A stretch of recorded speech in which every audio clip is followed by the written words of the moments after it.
Hi, I'm Steve Hart. I'm senior producer here at Rebellion and working on Sniper Elite V2.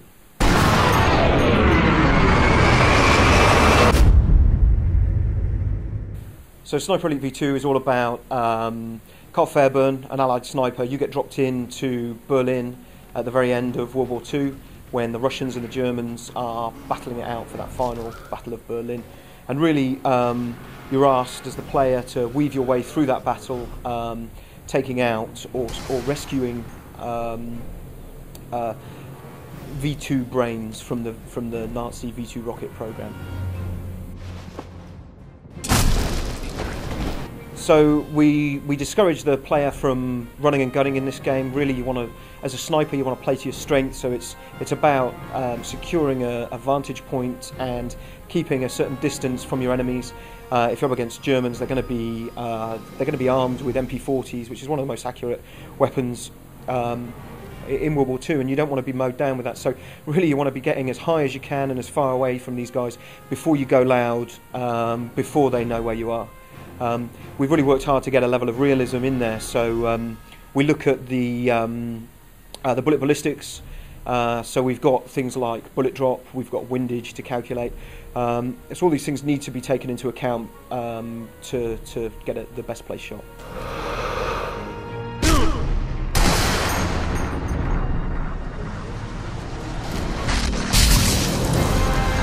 So the kill cam is pretty special. It's been in the works for about 14 months now.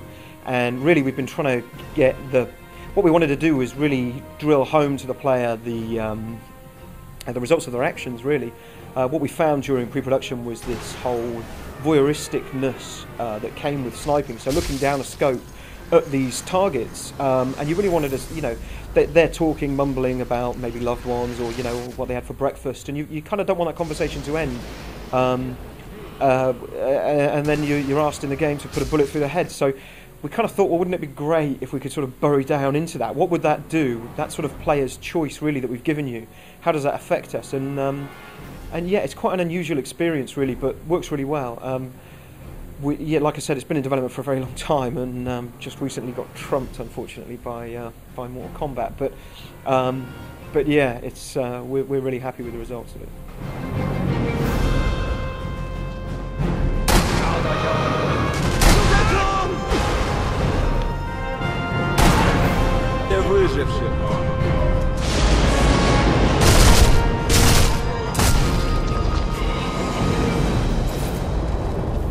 So we've looked to support the original fans of the Sniper Elite franchise. We've got a real nasty difficulty curve in this game. So those who were fans of the original are certainly going to be tested again with Sniper Elite V2. But this time around, we've also made it more accessible to the masses. We wanted to get as many people involved in Sniper Elite V2 as possible, of course. So we do have a custom difficulty mode that allows you to turn off and on the elements that you like and don't like. And it also affects the AI and how they act to you, how tight they are working in their squads to flank your position, to distract you, to basically close the distance between you and them in order to take you down. So yeah, there's the difficulty is absolutely there for the fans of the original who are screaming for us not to dumb it down. And it's certainly not dumbed down, but we have made it certainly more accessible to the masses.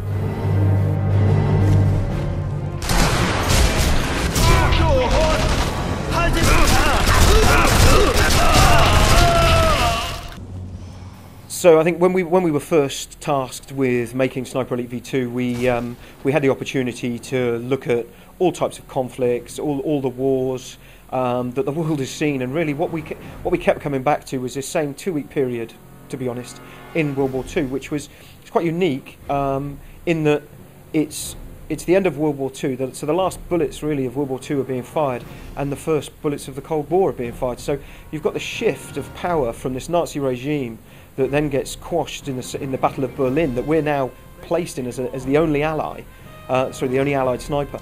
We're placed in that environment whilst the Russians are quashing the Nazis. So we're trying to weave our way through this and we can decide whether we want to shoot the Germans, whether we want to shoot the Russians as we work our way through to tackle each of the missions. But we kept coming back to it. It's by far the most intriguing sort of 2-week period that we could find in any conflict, and it's only that interest is only exaggerated by the brain race that was going on at that time, with the Russians in that area, not only to defeat the Nazis, but also to steal all the R&D that was worked up by the Nazis, paid for by them. There was a lot of valuable equipment there, and as we can see now, the likes of von Braun, who went with the Allies, with the Americans, and essentially started what's now known as NASA.